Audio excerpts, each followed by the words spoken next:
Yo, Assalamu alaikum.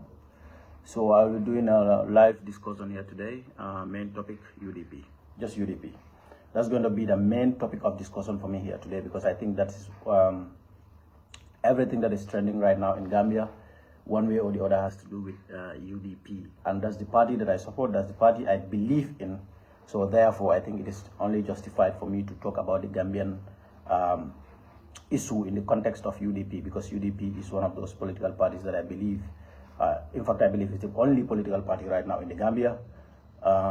Men say Gambia is someone where we want to be, because Gambia we have a side position. So as you can see, my topic, I raised the question: how is UDP bargaining a pole position leading up to 2026? I think this is a legit question that we need to ask ourselves, because I think, as a supporter of UDP, I have never been more concerned about the position of UDP and how UDP is going about the business of politicking in Gambia, which is a very familiar territory. It should not be complicated. But I think maybe with the addition of certain things have become a little bit more complex. But yeah, that comes with growth as well. You cannot say everything about that also is bad. But nonetheless, I would still want to believe that we can adjust one or two things.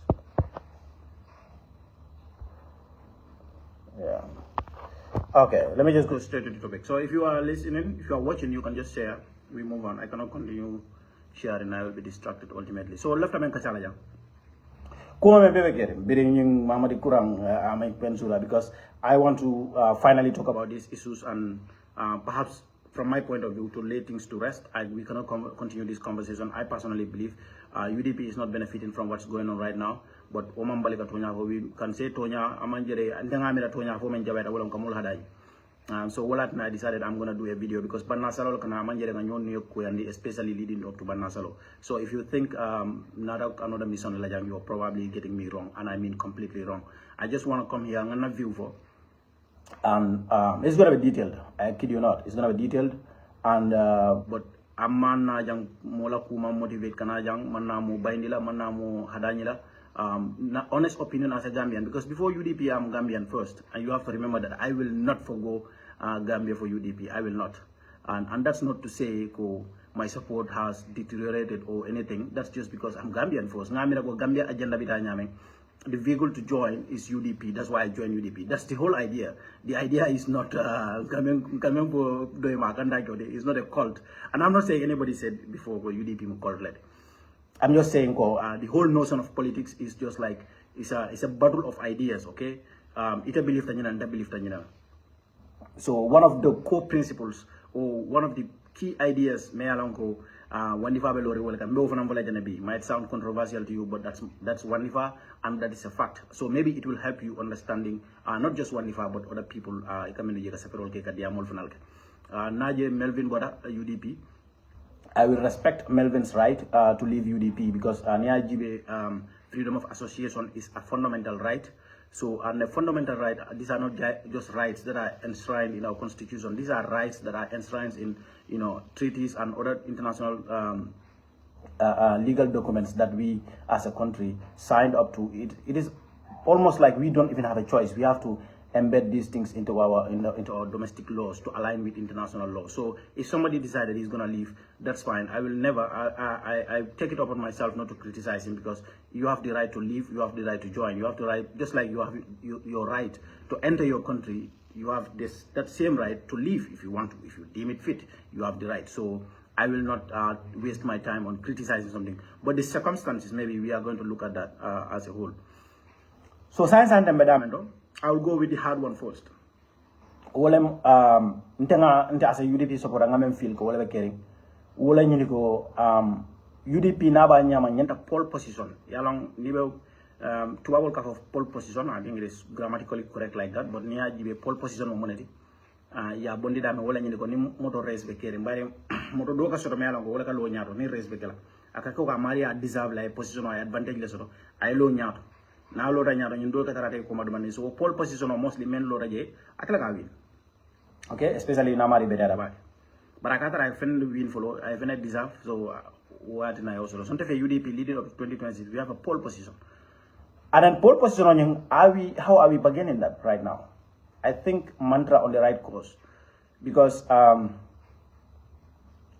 yes for Abraham Sisa said Gambia first we want development and corruption free nation. Thank you very much.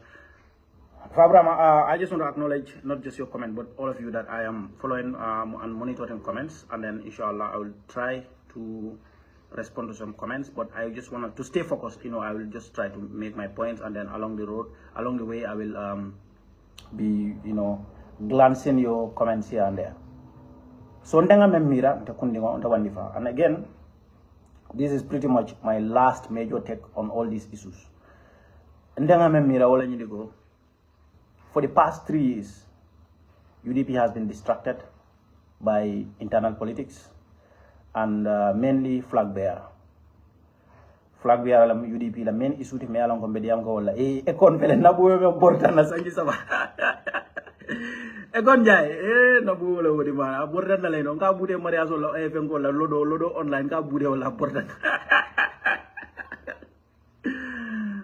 Anyway, Ekon, it's good to see you. I really appreciate seeing you here, So, ngamira ko UDP la position, I am at a disadvantaged position right now.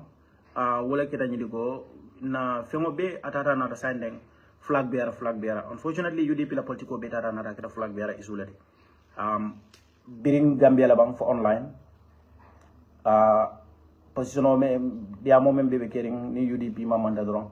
Akake waldi even yang fenka ko men nada mamadi ning ame ben suda la nyim problemo nya jibe is fair to say go menu ye jana support in this and this is going to be the first time before I say Talib's name here let me just say nga na post jama bi kana Nigeria do ba fa lañu ko be Talib no mbike respond and I avoid mentioning his name because I think as an African who values culture I think it is nauseating, disgusting and unfair, grossly unfair to invoke Talib's name in an allegation wherein his mother is the subject of criticism. I think it's unfair. You will never see it from me, because I think it's completely unrelated. And somebody who values family, I will never like that. On the record, you cannot invoke another one family member's name. So, more can comment all to but but beduna wokol be kono jang separately be wala na be kumata ko because this is the last one Talib la name mina dam wulen flag bearati but when it comes to what's happening with Mamadi, what's happening with Ami Ben Suda, it has nothing to do with Talib. Stop invoking his name there. And then what invocation on you fana emne nadina wo fana dat le fay in a way Talib tam almanya na kawke o mu mistake ko de me yalla ko men ko ke italia mi rafa ko men event tolle kele kam o event tolle silence kam but amam betia okay. So, my genuine question to UDP is, right now, there's a lot going on in the country. And you can sit there and say, Wandifa is this, Wandifa is that. Wandifa has 20-something thousand followers on Facebook. Translates to nothing on the ground. Let me just tell you this. I don't even have those powers to even put Talib at a disadvantage. Let me tell you that. Until Talib kanu baliya is sama fu. Let me tell you guys something. Let me blow your mind. The candidate that I campaigned the least for was Yanks Darboe. That the guy that I love, that I admire. Yanks, I was in the Gambia, and then I called him. We spoke over the phone before I left. When he told me, don't even consider, because at that time he told me he was considering it. I don't consider anything. The only consideration is run, and if you run, you will win. Trust me. My campaign was about making videos countering Bakari Baji because Bakari Baji was in a hot soup, campaigning for Bakari Baji, campaigning for Rohim Ali Lo. Yankuba Ngamenke maybe Mama Jalila video dobiye Abala Dulata. I think that makes a complete, as somebody who loves culture, that appealed to me a lot. No video that Yankuba Fenko. I think that was the only 1 or 2 videos Ngamenke about Yankuba. But the rest was all about Rohi. Even though I was I was on social media, but campaign video online. And I was very aware that those videos were not going to make so much impact. I'm very realistic. Let me tell you that. So if you are following me and you think this is somebody who thinks no, I believe that the online influence is in Gambia, it doesn't translate to much. That's my belief. Until I believe more. So I told Talib support I'll come here come Talib gela nyame ndake no lo nyamo sembo from and I don't think social media even have that power in Gambia. Gambia la social media still now limit level. Amanke come model ya muda nyame, okay? So Alga, so I believe Yankuba, I knew outright when he told me when he was in the UK, I was in the Gambia, I'm not follow, I told him straight, you are going to win, like directly, man 2 minds. I met this guy, I know him, and I know his mindset, and I know once he is given the platform, that's all. If you want to market Yankuba, all you need is platform or microphone or dialogue.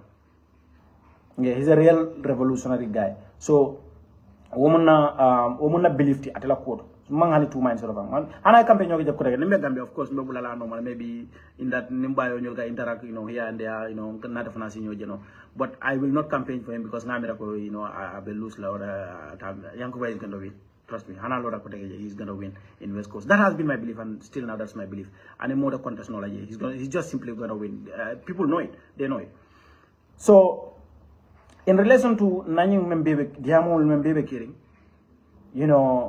Abalafa Watabak. For the past 3 years, Ndola Diamol Bay, UDP, a better than another. It's all about flag bearer, flag bearer, flag bearer, flag bearer. But I will tell you this, there is online reality and there is offline reality. What Barrow is doing, are we monitoring that? Are we monitoring what Adam Barrow is doing in the Gambia? Are we seriously monitoring him? Right now, if you know what, let me tell you something. I know 2021 was painful, but the most painful election for me was 2011. 2011, I swear to God,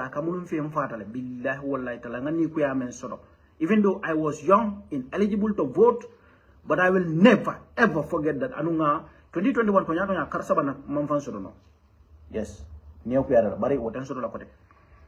I promise myself that I'm going to be very realistic, because maybe 2011 years struck nyameng 2011 akuma akamunun fiego sama be katila kom dunia be banam fiele boy. I will never forget that, boy. 2011 kain ka for 2020. 2011 was horrible for me, billahi wallahi ta'ala. Yeah, I remember nakewa aliu na ngoda wanga sila so no former councillor BSc bayo nyola kewa atara polling agent ala finita nara konya woni fa gambe no baba fudu. Yeah, boy. Bolu ngombe dame nga. Aliu nya kono be fare nya jiola. Bo bari election ni ku ya wonene tan sotla na balwo kono boy. It was very hurtful. 2011 was very hurtful because bring carte of fight même fonga ga gena dimindi carte of fight electoral declaration of that immediately nga vanol je ka bonam fonye boy going to celebrate. Bolu nga billahi wallahi nim fata wolu nga I think I would have been better. No ne ku ya batale. Yeah, you are monitoring your own UDP members. Yeah, Mark, stay here because it's a phone. You never knew you go pin like all of it. Yala Mark Nange so many quickly. Nita Nomi, Yekelota Sade Kono, Yatreko, La Minija Mele Fatumane Bude, Jamajama Kamendi.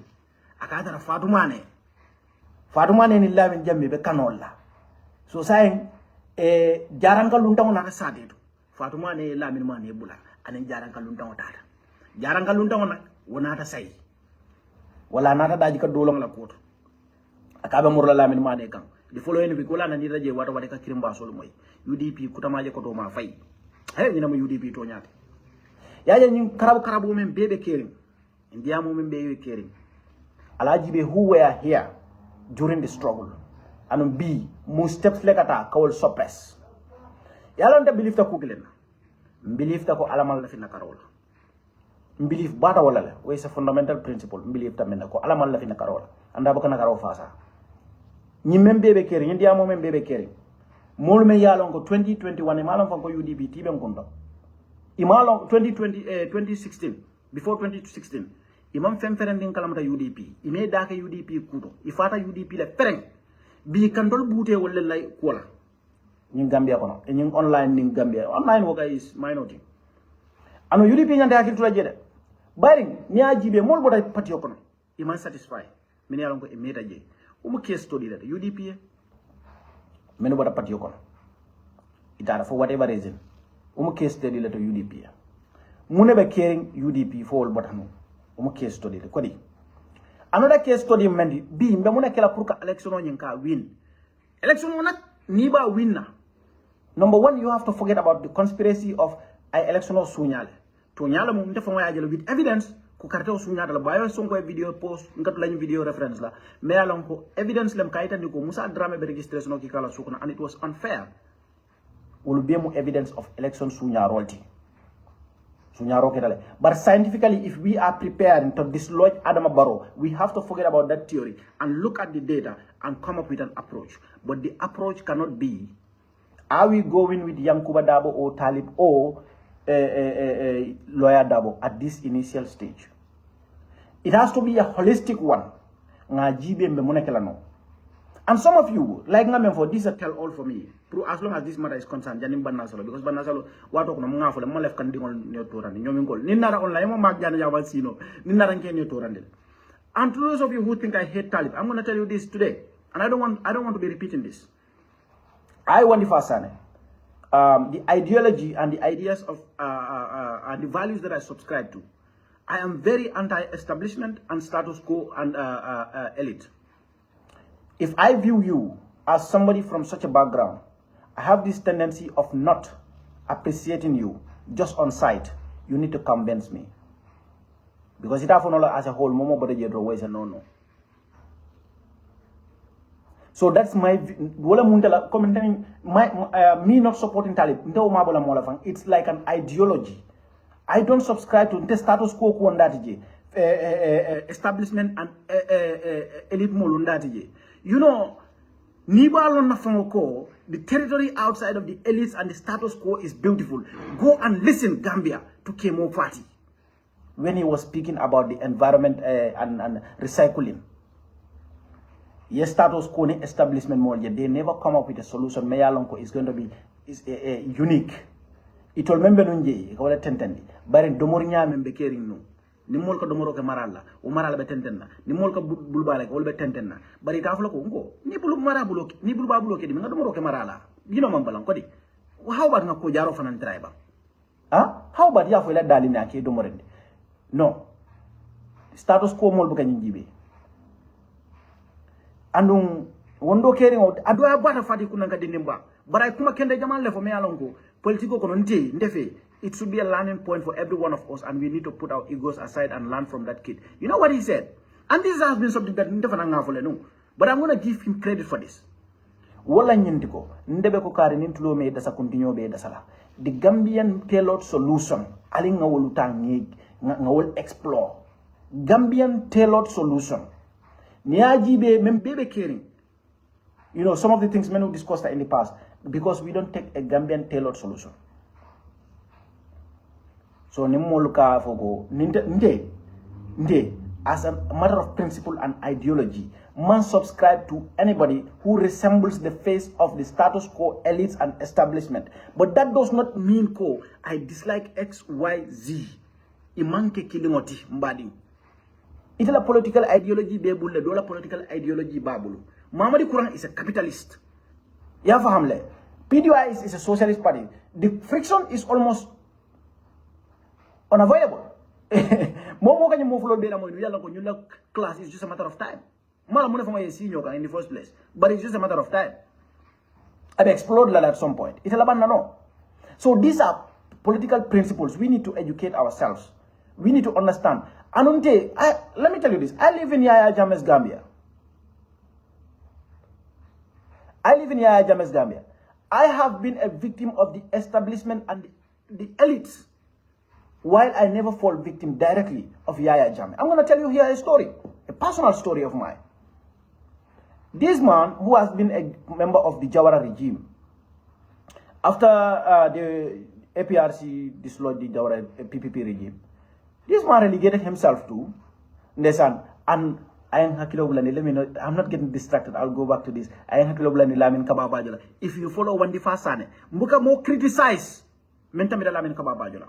Lamin Kababajo is your typical person from the status quo. Ala Bondije, Wala Ndeda Madama. Kandana Gala, Ninkango Bendala Gala. Lamin Kababajo is the next target. Ala Bondije.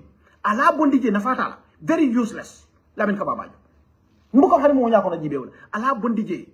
Wallam status quo and the establishment people. Na e fenke no je member Gambia na fala kor ala fo nyanya ko wulo. Ata Gambia na fala fenna la men ka babaji. Ala bondi je.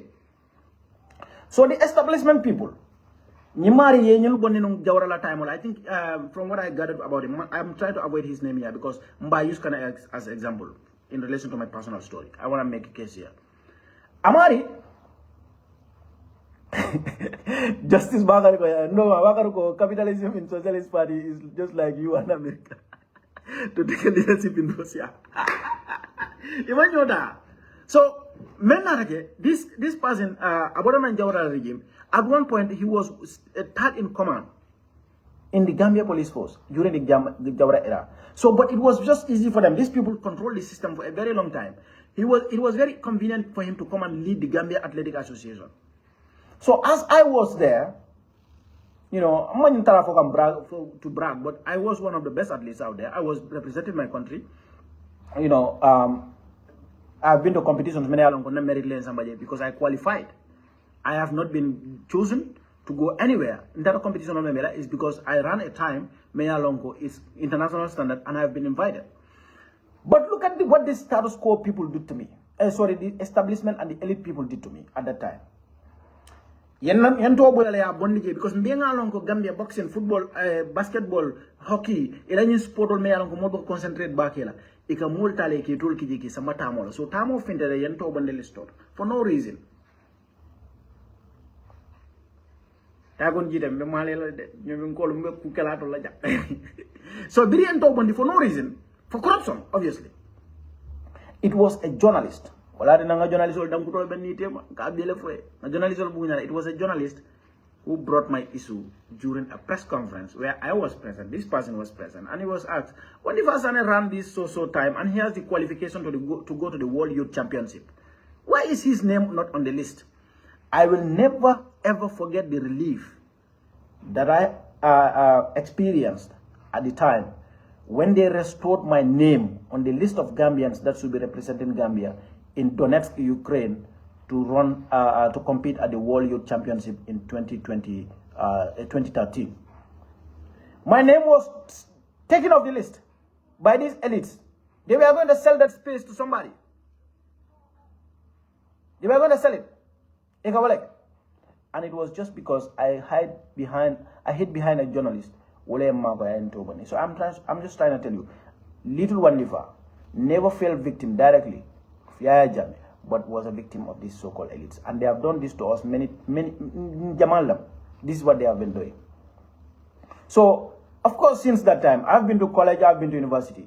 I've upgraded myself to mentally, academically, to understand these principles, ideas, and ideologies, to understand that the cancer is within the elites. And that cancer is something that is very hard to deal with. And I, as a person, I'm not willing to embrace somebody who resembles the status quo and the elites, the establishment. I'm totally against it. But I'm not saying, Momo Fanabola Jedron is a no. There are people with sense. They may have the background and they may be revolutionary. They may have a they might have the tendency of revolting. Anunga Mofana Korosile on a certain principle. If you look at the age, let me just tell you some of these things here because we are trying to help each other here. If you look at the age of Yankuba and Talib, inakita nyola, and Surahata Fati, inakita nyola. And if you look at the records, scientifically, they have the tendency of being revolutionary, tolerant of dictatorship, or tolerant of what is already existing, or having a no-nonsense approach, because they fall between two generations, many along. One generation believes in revolt, one generation believes in for the silent generation. This is where they fall in between. So if you are going to observe any politician, and I'm not invoking their names here for any ill will or anything, I'm just trying to help my followers and those of you who are willing to explore critical thinking. So Momo being age gap or Ali Marinho Koros, they have this tendency of revolting, taking a revolutionary approach to politics, a no-nonsense approach, or riding with the status quo. because those are the people who copy a lot from the silent generation. Go and Google it. The silent generation. Things about the silent generation. They are tolerant of the status quo. They are tolerant of the even dictatorship. These are things that we need to think about. So, factoring all that, this is why I don't even hide that because I'm not a hypocrite. I'm not interested. I don't think he will even be able to tell anything for the Gambia. But that does not mean that is going to kill his chances. Who is Wandifa at the end of the day? Can Wandifa kill one person's political, career? Not at all. This guy won with thousands, tens of thousands of votes. None from Wandifa. None whatsoever. None. I'm not even sure I even convinced somebody to vote for him. I was even able to successfully convince because all I did was post. I don't know how impactful they were. I cannot even tell you this person voted for him because of me or this person did not vote for him because of me. I'm aware that I don't even have those powers. But you need to be tolerant to accept my right to express my views. You need to. Otherwise, you are going to deal with something that you are going to find very annoying. Ndela mo kanuni ngala kongo man na personality la. Amanna wala. Alkantani Melvin Roberts jela nyemena ko be kenende. Alkantani al jumala kanjeje. Aladula alkanjeje. Bodem bamna fo kanjang very simple. Ala right them to join, ala right them to leave. I don't read too much out of it. In the terror movement, not close associated movement. You all know them here. I don't think because it jaw mukar and defana jaw mukar and the man can navigate it. What dem guru ya? Jaman is somebody. What dem guru ya? That all. No. If you bring up figures without context, bro, don't understand. I'll call it kinde. But I'll write them. I just accept it like that. Right is a right. You don't have to read too much into that. It's okay. It's okay. A right is a right. Let him invoke his right to live. And, you come to... Okay, UDP mantra fem ofa kan Gambian ole ka vambe nyinekala. Adi dia janga che mo fati la kumona aziyang. Wala nyindiko. Gambian tailored solution. Nebe ko kari nin continue me. That's a flow that's a Gambia la problem we need to start to think outside the box. The problem will be solve la nya dile. Me ya lonko abe Gambia la cool tamandi nola Gambian ko la solution la hajo be jara la nyame ndel mandara nyingi ka na politiko kono de UDP abe tata nata abe ni flag biara abe diamo be flag biara yankuba jana Talib jana Yanks Darboe jana fenke jana ama UDP makoy one bit. But nganyum fajana ne nyo saba dol ko nyeko. I remember one young man from them. This is a healthy discussion. I said, no, this is not a healthy discussion. It's not healthy. You see how distractful this can be. Now, this is so distracting that now UDP, we need to be trending on call. But we are not doing that. We are not doing any of that right now. Because I'm concerned that UDP is not telling Gambians, this is what we want to do. We are very busy with, trying to keep ourselves together. Alinga nyenkam kuolbula, alinga dimbaya to nyokang, alinga kambeng, because muna wona robe before, because kambeng wanying is very questionable from a nimbe to nyafala nyoy. Mkana nyonene, I cannot just sit here and say everything is all right. Everything is not. From the communication, the way the party communicates. The way the party communicates. Melvin Lanyim Bondo, Jangajala Ibrahim Fenketaraje, Kenotone, Abukar Sidik Taraje. They were talking about, Abubakar, this is the beauty of democracy. Melvin Lamoy, Abokar Lamoy. Malabang, Alsan, Isako, Abokar Munakeba, understand. But I tend to agree more with Melvin. This is fact. Because what he was saying is, what happened was, Melvin was saying, that is the beauty of democracy. Because Melvin has poked a hole. He has poked a hole on the whole argument of UDP not making a statement. Because what is that hole I mean poke in that argument of UDP and that time? Yes, Nda Wandifa, Lawyer Darboe ko manda statement kala say wala UDP la executive ko manda statement. I'm fine. I don't really care, to be very frank with you. But okay, in the public discourse mo liaja ko fenyanta kala silande. Falma mera ba. Kunyanta kala. Muna nyanta kala. So Bokarle statement oro, it's very good that he defended UDP well. He said ko UDP executive committee and this has to do with a schedule. You understand that once in a while they have to make a schedule. They have a comprehensive schedule and they have to go by that schedule and they have to make meet to make decisions, critical decisions like the one about Batameru. But Melvin Kumado for UDP has been making statements. Melvin did say this. UDP, and that is a matter of fact. That is factual. That UDP has been making statements that I believe the executive did not sit over it. Maybe they make decisions over the telephone or something. So, in an important issue like this, as I said, I'm just saying this as a matter of commentary. But it's in a matter of public debate right now. Okay? So, why is it that UDP does not have that mechanism to be able to respond robustly to situations like this? And I have warned UDP about this before in the past. I said, the UDP that you managed in 1996, 1997, 98, 99, 2000 to now, to 2016 is different from the one that we have. Now information is flowing flawlessly.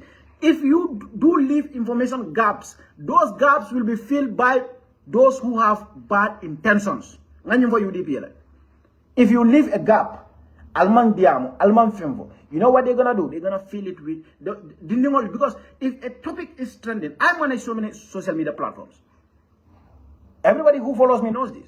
I know a thing about SEO, search engine optimization, things that people are interested in, trending topics. People are seeking information when something is trending all the time. So if UDP is supposed to take an action and they choose omission, somebody will fill that gap with misinformation.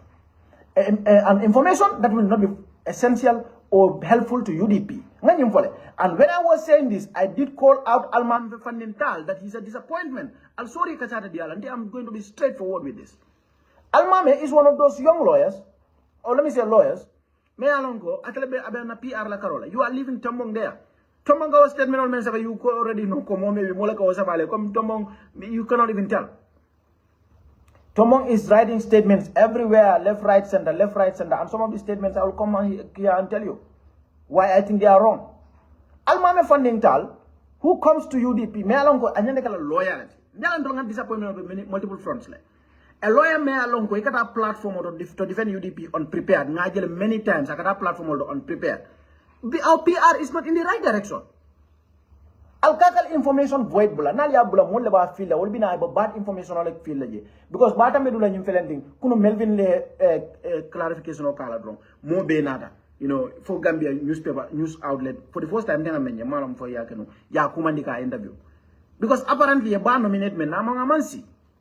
So if UDP la position of unity ko ba by investigation of a parliament, investigation of the auditoria, ba has not been found culpable. As a result, we are not going to take a decision on this matter, but we are observing. They need to come up with that and tell the people if that is their position. Because you are dealing with a younger generation who are spending all of their time on social media. Bro, they are looking for information. And those statements are becoming ineffective. But in this case, one can understand because this one is more like a battle that is being fought online. You can come up with a statement. The information problem, when it comes to PR, I think we need to come up with, we need to find somebody from a PR background to help us. Because na lawyer Tajan Almame, he goes to platforms unprepared. Let me give you a typical example. Ibrahim Adibala case, I remember Barono. We all defended it here. We did a good job defending it. Almame that's not defended. Ibrahim Adibala ko defend no one bit. Akafa atata no yala Omari man prepare, Omari man pareka ka sacrifice patio. And that's a fact. Consider me an outsider, but I will say the fact. This is how it is. Almame was not prepared at all. That's not going to cut it for you. Tombon nanying unmeasured statements all I'm saying unmeasured. Let me give you a typical example. Mahmoud Sabali came out here and made a very irresponsible statement. UDP accused corruption and all those things. many along konte feko UDP kono ataben world as executive atamanya na findilana kana UDP bandala ka faabe UDP tinyala tamanya na kaw ite UDP hormone bunya men begele ta Mamad Sabal ite manya na findile ko ka UDP tinya when Sabali came out he made those irresponsible remarks to monyol findila a statement of one when they came out with a statement 2 weeks later they came out with another statement now pinpointing what he said about Talib and Ibrahim Adiba. What a PR for Talib. But what a wrong timing. And even our PR, it has all been revolving around this Talib issue a lot. That's a fact. That's a matter of fact. Nina irresponsible remarks for UDP diaspora ka fenko gelatondi yakodo kile modole okodo kasara very irresponsible, just open allegation. So I man for UDP diaspora, but in any case UDP made a response, and the response should be one. It's 2 months necessary. Diaspora in Gambia nyanta joina o diaspora dama because I can't la diaspora la ko leka kodogi akadomo o Gambia dama. It doesn't matter. UDP came out with a statement. They made a statement 2 weeks later. They come up with another statement saying kwa I for Talib ni Ibrahim ko e kodoleta amanga tonya. I mean, you are telling us now we want to clean Talib's image, but you had the opportunity to do it in one. And now you are sparking a debate. Mealango is unnecessary. So the PR problem in UDP is a reality. And I personally believe the statements are not becoming enough. We need to be coming out to make live appearances. We need to be making live appearances. I mean, our senior executive. We need to be having more Lamin Manes coming out, more Larry Caesars coming out. We need to be having more Almame funding tals. He needs to be prepared. Almame needs to be told the truth, to be prepared. He's a lawyer. He's respected. His profession is respected. Can you imagine all these topics? How about a qualified lawyer practicing in Gambia like Almame Funding Tal, a UDP member kasi platform aka rotating platform bedo aka nyulenyu kuma kalanta wala ke bay. We need to put our house in order. Kumo te diala barfasibo to nyamo killing pet. Amanke fulati. Killing. We need to put our house together. The conversation cannot just be flag bearer. Ni muto nyalti de ate kenolo wo damati. Conversation on nyanda talale foda. Mbemem offer Gambianoli. What are we going to offer 2026? Because near Jibe, Borobe progress kekan. Let me just tell you this. A rural electrification project, nada understand ko yalang African onika eko ndesan kebal kamen fo mansa ngamira komen ikafanya deva mansa jaman dima. What I want to deduce from that is mansa dobi ya ka loki da kudo ka jamano la bara man ka katelake. So barola kita kudo la jang wala nyindi ko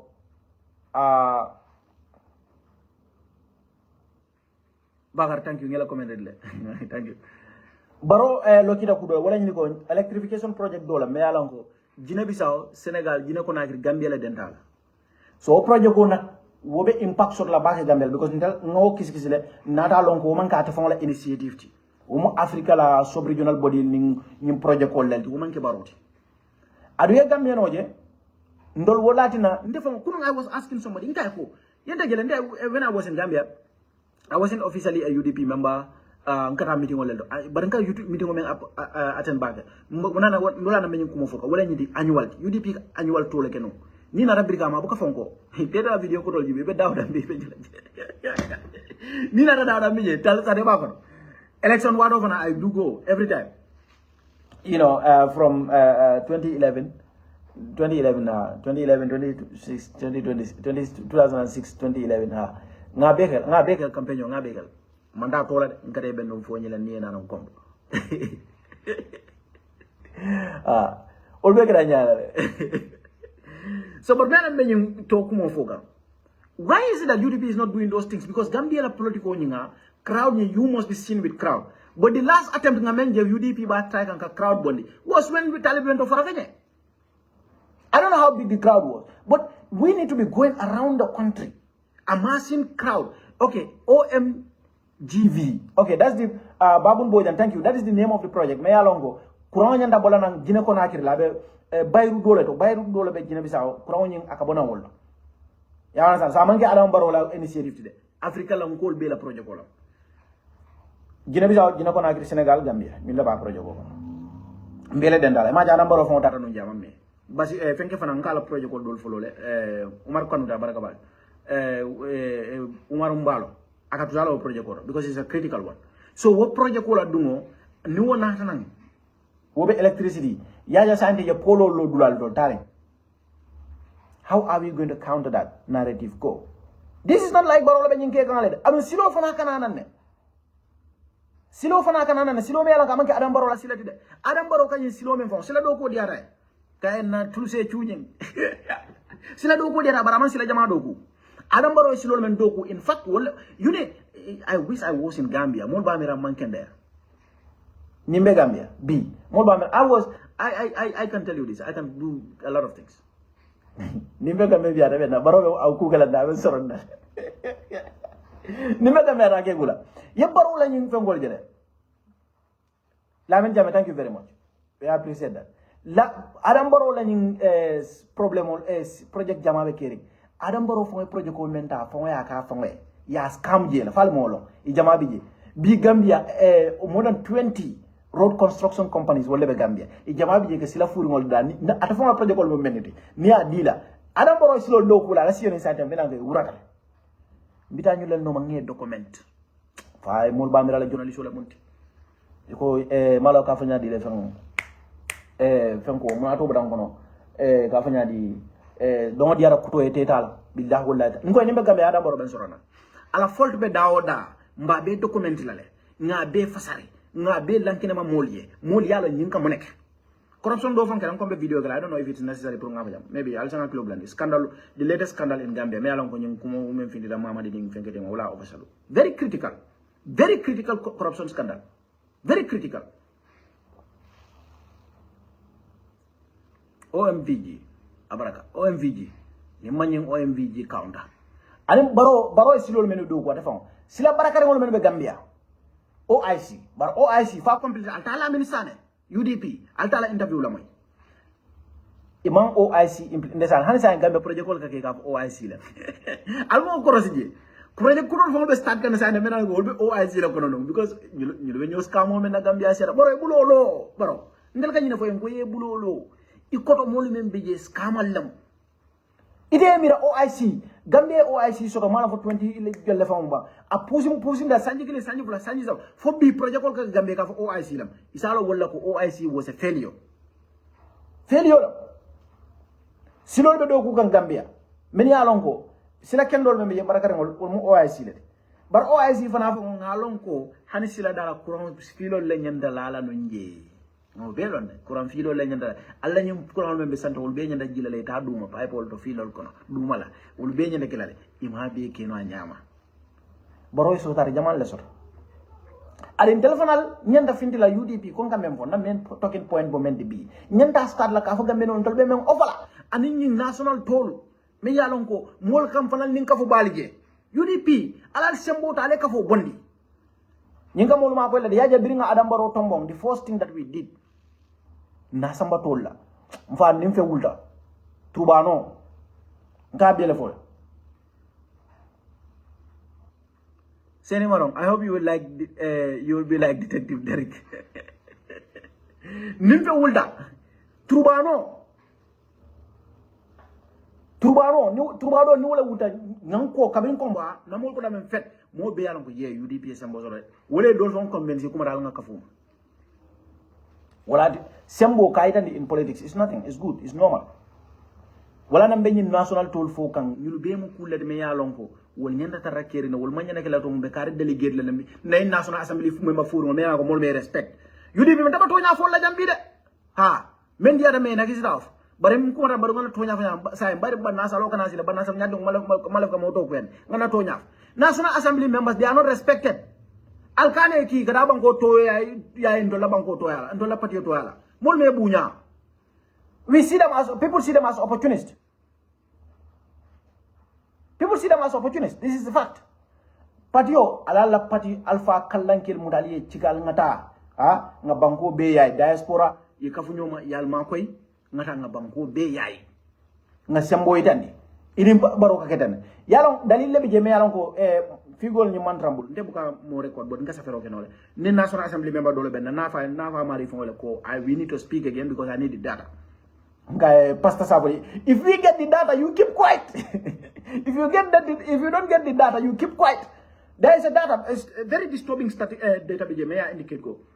A number of I think 3 to 4 successive years, Ninga Kolomem budget I can't spend a meet the people troll I can double them. Gambia, let me blow your mind. Ninga 2 million budget I can 4 letter. Ninga 3 budget I can 6 letter. I ninkela Sanji Sabato Sanji Nani Nyokang. I can have to like a banku be I.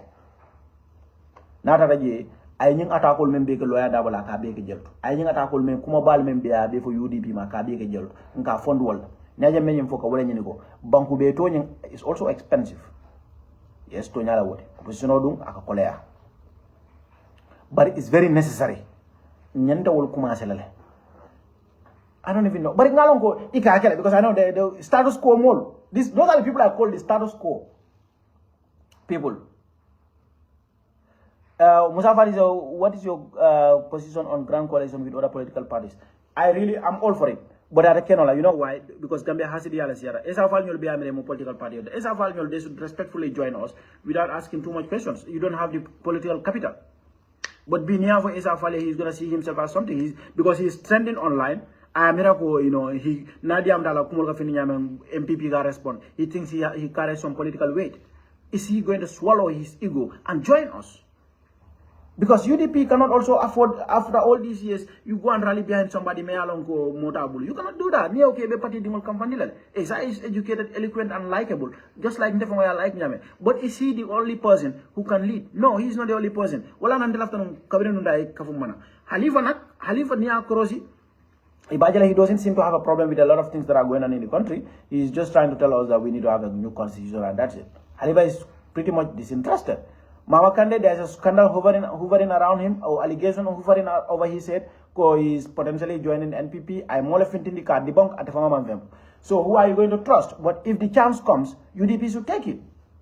Then it's going to be easy. You see, New Waketa, the issue of flag bearer will become irrelevant. It's a double on I win. Talib Silu I win. Yankuba Silu I win. Dokota Silu I win. Ndaka mo be to for flag bearer. I'm very deliberate. Ndaka flag bearer. Nse Talib fono bari nte man la fi Talib la monugo bari fo molti jeba meno leftala mine alon ko they are enough to respect and acknowledge that he is one of the prospects. Yes, I do. Talib is one of them. Who is the other one? I believe Yankuba is one of them.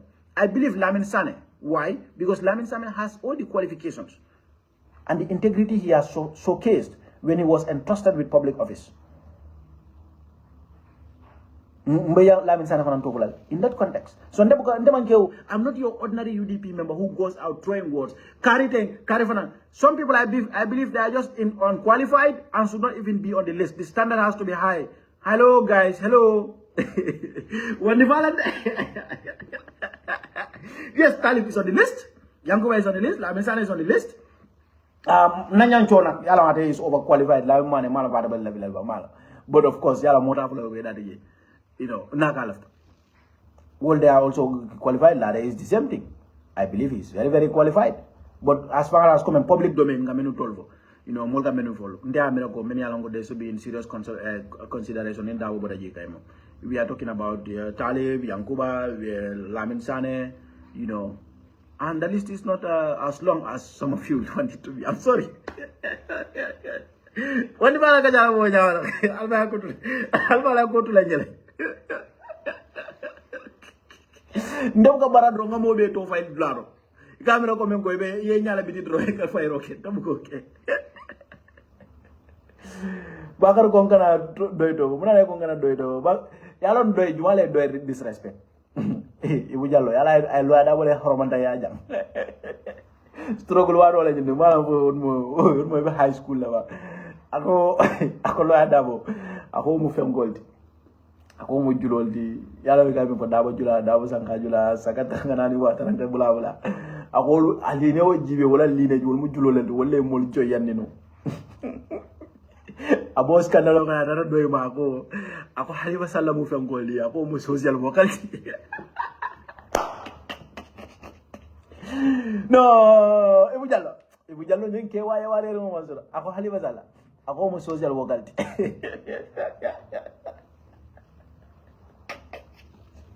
yemi Halifa Sallah socialist wolta ako man ka socialist ako is a social worker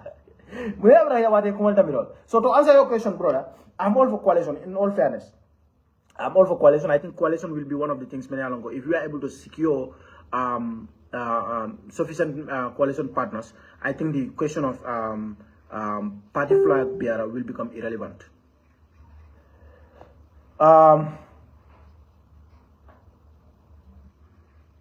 If there is one thing I know and like about the Jara brother is the fact he tells you what you think, even if you don't like it. That's one answer for you, in case you don't know. I know what you like. Can for you secret battle. He will never tell you why we are always battling.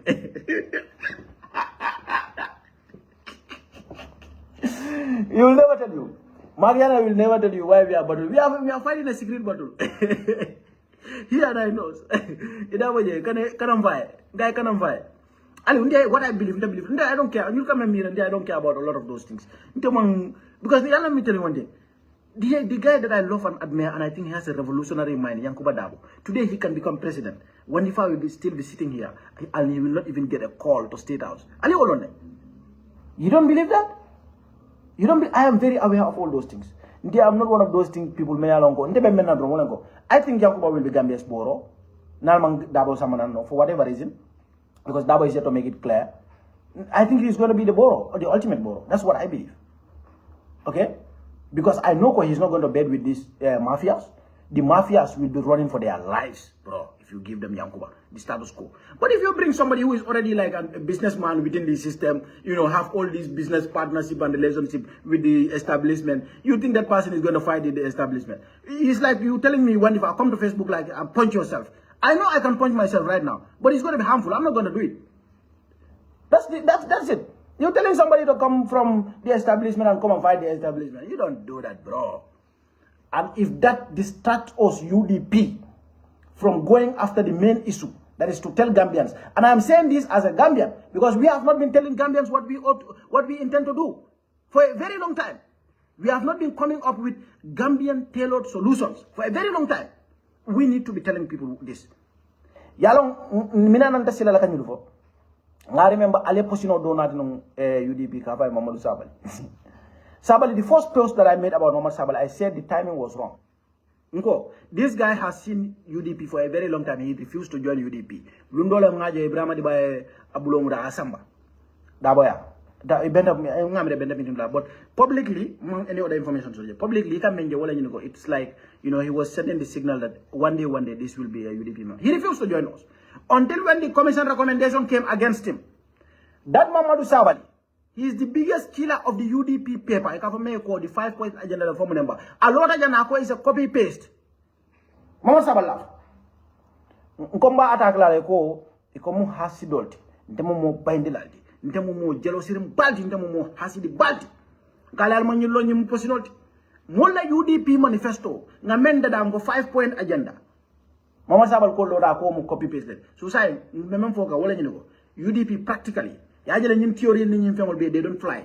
Practically, let's come up with something that we are going to tell Gambians practically. This is what we are going to be doing, and we need to be focused on that. I will task myself. I task you as a member of UDP to be spreading that message. More men balu kono men yalong ko be do ko la Gambia experience of Gambia consultational ke Gambia ye do ko ke je ko sifa be ke experience. So we need to be coming up with something me yalong ko. It's going to be unique, very unique. Adam Barrow, when it comes to development, he's not there yet. Adam Barrow is not going to cut it for Gambia, but Gambian Valley is going to be scary. Now OMVG, now Fangodundi, and also a lab that people. To be honest, one of the things that I like Barola development agenda better labo. The lab is close to none. The lab is close to none. It's the best thing that you can do. Gambia, imagine, you left off tomorrow from Tesla, you have to go to Senegal. You left off from check for quality, you have to go to Senegal. That lab is by far the best thing that Barrow can ever do. Baronas, nyanda tuluse chu domola ngo celebrate. Yes, that lab is the best thing. Ulube, he is doing all those things. Until what are we saying? about the alternative. Gambian only. There are a lot of things many be mankiri. Yalon de kat la fula nungo mbo na boys ma wara dan bi bari kat lo fula kabiri. Ngo European only en dang ha to nyalam ye investment okele anon ko do bebul. Bari European only investment okele dulal to de. Melon control Africa muka ke baka wala research ti. And that's why I believe that lab was a thing, was a move in the right direction. Adam Barrow, I cannot even believe he's the one who initiated that. That is perfecto, right to the point. Because you see that lab, we need to know what the heck we are eating in our country. We need to be able to test things within our country. Very important. Out of concern as somebody who have seen things, personal experience. Far from diseases many years ago. They are preventable. Don't be organ failure. Many of them, they are young people, really young people. So having that lab, like Barrow, I cannot believe he did that. I don't know who told him, but that's amazing. But Barrow, be kola. Fenjaman le be jemera Barrow ma wolle keno. European will be developed la yala muneke. Investment in research. Honeybee is one of their biggest budgets. Research, very important, and the results are here. Ndela jan ni famara paracetamol fonsana ni dunda bidigo kono sanji kili e nyina jare ni dunda be paracetamol sifa do leja ye fengo be ka falim because they are continuously researching hani say yalla itata foy advanced treatment do say musol nin ke wala borol ke separate do man ni akbar kabira wala dina be jang ñoom ngol ni ko nya say jaran ka foy na ko atul al ñon jaw kumbal nde bu jang ko ngara si kombang ko kan ñoome jara kada mu nawdo karasi kongol kono nyomi ndo sirinja ha nyimbam ko be diare nyanyame nyune membe do ku jang mama nyule membe do no ndam ka sewo nyama abuka ko nyama den ma agri wa so ku jamalel mu research, they invested a lot in research. European le nyineke biri boda research yalla e muneka nanki ala baro don't take our ideas but in left ali tan la ko despite Adama a breakthrough in electricity, amam paret yala ko ba banna la watu karlam ye polo le ndola jara e polo le kida ngamo e Adam Barrow ngamo e kalka bero bonnal ka ko na le bero bon jaral ma ko billahi la nalbe duna nyola ale boro ben dol yal ma ko mo lo duna nalti so ibo to front line but 2026 la anticipate ko by that time but there are several areas me yalongo Barrow ma investigate. The other issue, the other area, the European Law Foundation, I studied not just law, international and European law. So if you want to study European law, you have to understand the European institutions. And those institutions revolve around few things. You understand? They have like 3 categories of, even in la loi la Carola, European law is like this. Like every nation have the right to legislate in this area. Only the European Union, you come for exclusive rights. Only the European Union has the right to legislate in certain areas. And certain areas, both the European Union and the national countries can legislate. So you can get it. The other area, transport. Scamming la biji Gambia.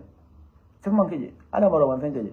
Social security be kodi don la jana karbe a lot of stories. Abe bullshit. Gambian, the ordinary Gambian cannot see it. God forbid. Na terence lolo bi.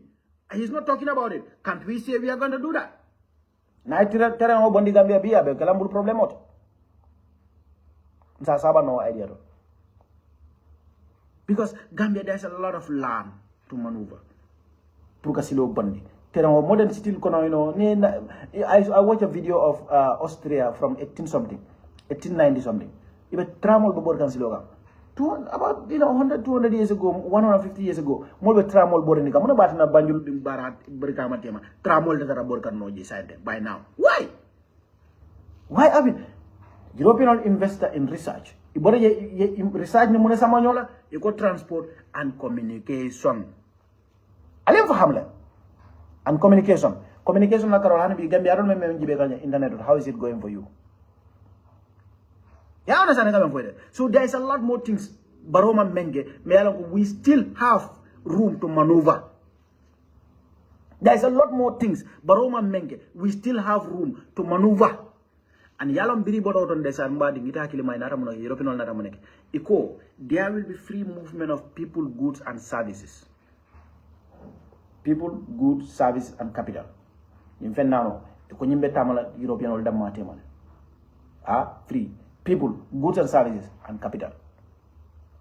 Gambia atol bari Gambia ko ECOWAS ning AU ye framework ko da mena ngon sa utilize no nse utilize no ning Senegal la cooperation nga expand nga warandi Casamance ntol ning Casamance la dol bije wol man Senegal fona ba wolen do lena ba ni la integration o Guinea Bissau Guinea Conakry ñol nse wol be kinon from a business point of view ibaje la kon na entrepreneurial Gambian born Gambia comme lo ada wona ne men from millionaire level dala in the country na millionaire young millionaires will be create la their boundaries will not just be within the territory of the Gambia ibajala ko be mutual agreement also la bari ni ECOWAS will be stagnant ring until we can take an initiative a positive step in the right direction nimbankol ka agreement ol ke me yalo nako ning bidin ben banko kan o contract fanko beje isinano they can bid until France dano ya kan bid ngake tend until English speaking country mo nga advantage jamal so ni starter if you open the door for Gambians to able to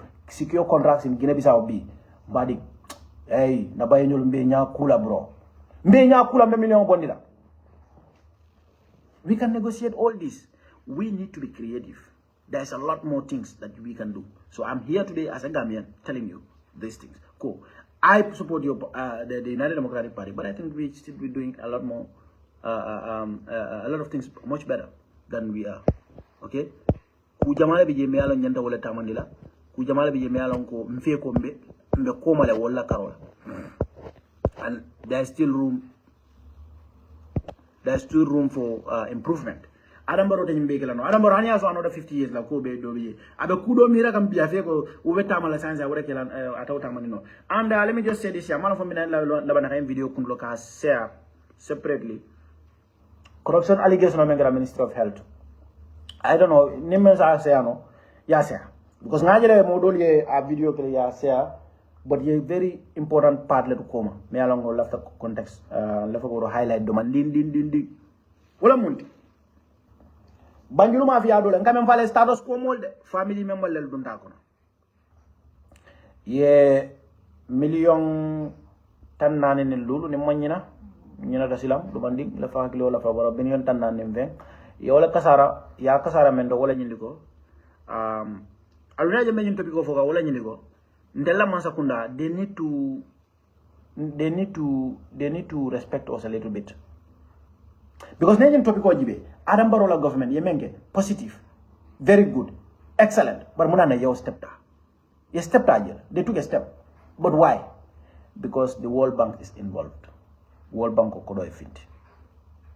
World Bank we membe keke malafika fo wala na they are going for these people. It is fair. Right now, birimbe la banala, jani nyi scandal ka findi again. I have talked to multiple sources to confirm this to me. Many involved ko la passport all sisle. Many involved ye identify le and a person from the procurement department has resigned. Bari ala ngi ka bembo video mo follow lu jambo tala. Follow lu jambo follow la bala. So a person from the procurement department has resigned and the police are actively investigating it and that's why dollar passport is because the money involved is a lot and but what is unique about this? So apparently Briba Kodonyin Sunyala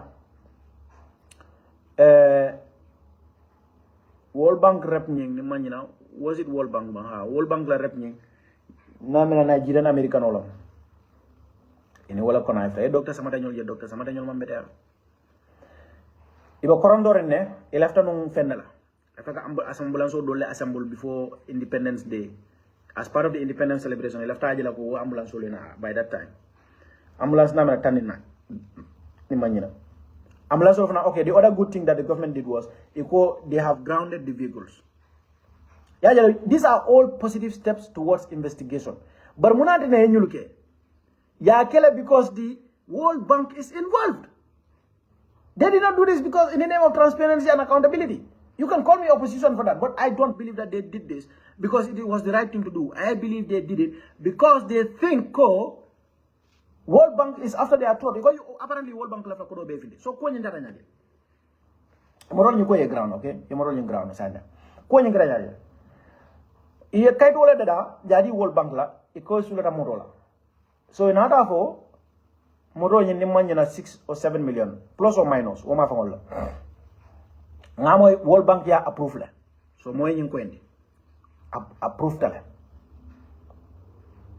so ya approve le pour yeta ye motol nyin sang ambulance ye approval o deal le there's no debate about that but controversy na ramindo one company me fenko dia company kutolam e kanyum major minor computer business no electronic business o ko leke company my experience to take any major project so beri ata awol bulu mbadi ñing ko ni ku ya famo me ya warani wala ñindi ko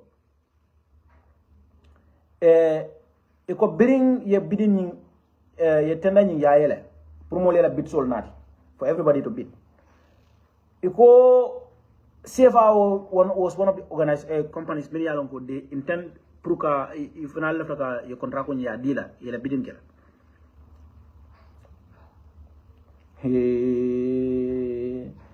so iko CFAO reject itara di ñum company kutola alila mo jande CFAO yo reject itara di ñum company kutola bari company kuto ñi fon lel ta so bi adi company kutola company kudo ñin tata mo rosan CFAO le bul al kana ko mo wal ka moy ban fal bu ka moy is CFAO ya billa ko be mo do ñin dila galama fa 3 million fa 2.5 mo do ñi mo be ser idol tata o muda yol reject ya di company kuto mena wolta ro CFA wala bul bar muna tinna IMF ñul muna World Bank la muna World Bank ha muna World Bank ñul approve no ye approve le no because ye kayto may tani World Bank la wala ñu ko modol ñinde about 3-4 million malon jëlu but we are also going to buy them from China.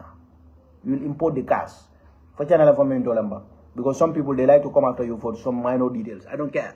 I don't care. But modol ñing itele même volé wala ñindi ko e kata motor send from abroad so wala tina World Bank ya approve so World Bank approved this purchase of those vehicles on the ground that on the strict understanding ko they will be bought from abroad, they will be imported.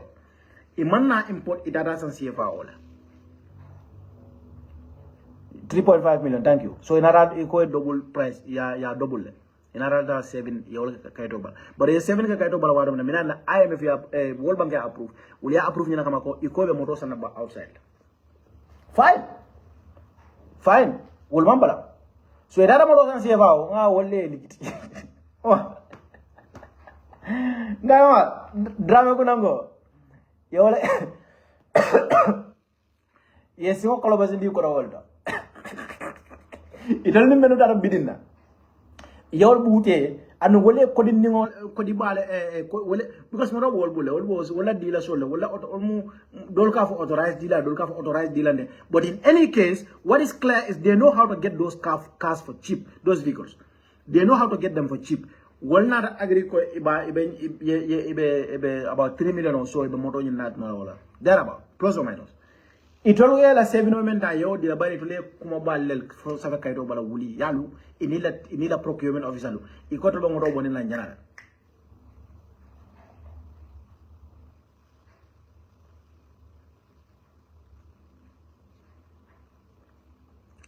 bro ndeni wo party structure ita ninjuman la katawa discourse momen yalo ngoy konde ko mula mu Talib la sokota de yambondi WhatsApp group ora no gara mana discourse ngani yon men de mba fala social media kanam vea I don't mean to be disrespectful, sorry travel ni kata mana discourse ngaji la ko la comment la dilil bam fo post dollar sama yang I don't know.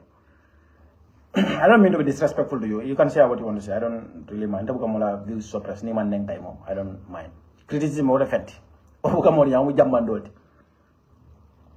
So Allah akbar kabira. Isabuna malu. Idara morol sa millions. 7 million ni manya. Idara wala morana ya samana. O 7 million morol. Idara sa CFA wala. CFA way rat out. Will that a government go? Wole likidi ko yule moro ji asan to lebul bari kala nem birasa na China le so ko nyem be kala de da denno beren ko nyin kala de da e do la passport wol sis e mo dol nyimbe ground so ko project ko nyimbe as a whole e ko project ko nyimbe as a whole e ko le jibe la sai e bole investigate you know who is a good approach as an investigator but the problem with that is and I'm not saying they should go with another methodology perfect The government's approach, perfect. You ground the vehicles, you overhaul the project, you investigate the entire project, the people involved, you seize their passports, perfect. But my question still is, Munatina, you did not do that with other corruption scandals. But this one, I believe, in my opinion, it's only because the World Bank is watching. It's only because the World Bank is watching. This is why you take this very, very bold step to fight corruption in that regard. Masakunda nyanda borale nyinala. Now left it is convenient for you to sit down there and say, "Gondroga bege criticism." But we give you credit where credit is due.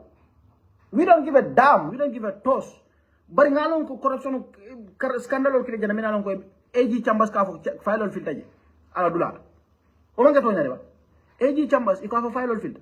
Wonyo ma sibele be kere. Bari nyendo rek because IMF World Bank is watching. Apparently call ko la fa ko do nyejo. Because it's just too much. It's too much money, and also the level of deception is mind blowing.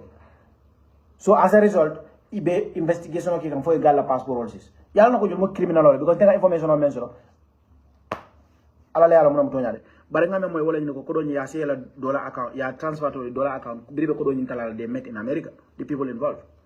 They put because the money was paid into their dollar account. They met in America ya ko do ni ya ko do teje. Now the government is taking a proactive step. Kotokole investigate get a passport. Yes, a little passport is criminal olam. Criminal bag olamuti. Criminal bag. A little passport is. Menaka jada na jan. Songo zane de kana. Bayo ngejele num beginning, but abaraka bake ani mon men bebe jibero la. Kalbe tendu kalbe jayi. Ata life nyum bate da na jan. Bate da na jan. Bari ni dama do man sene hanin bi bari banna salo mo lef ka ban mo niyo ko yandi banna salo wato wala na nara tel all la jam ka be lu ko dilla kadi ka be fo dron nyanda fa la nyame ya jam ngala free speech ndeka wala fo gale ngoy ko na free speech you don't even try to limit that womu no knowledge Allahu akbar kabira my right of free speech I will remain on the topic substance nothing personal no insult tamo na but nim ñomi gaddu fengo kulambal men dana topi ko non boden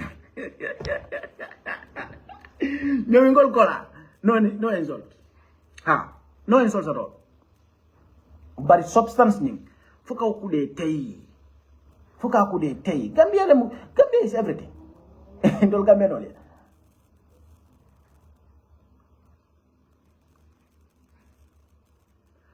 abaraka bake jiberlal be mbe video nyamba dan na janne maybe I don't know maybe 1 or 2 days later I don't know odo sudara banasa because banasa waro malef kana nyom ngadi non new toran so I want to stay in my lane stay calm banasa lo kana malef sako ndingol me yalla ko mom basal bay say to be very frank with you you know man sal bay sa na drame kuna di nole man sal bay sa na fadi kuna di nole man sal bay sa momorondi so to be honest ma vraiment déjà pour ngeen new toran na ñomi ngadi non na dimba siaraba ñu wara fa ngamira na ñomi ngamira no ya dolbi je mbol ki la le leta ñomi ita na mako ka bayol karate dina fati kuna dino na dram kuna dina because dino siat video ñam bada na jana kumo ñu naay même fanan chopoti nga so mulonge ay sa ko tu ñade te hara ñale bari fuka fo to nya bu ko no tongo ko sa ko to ya ja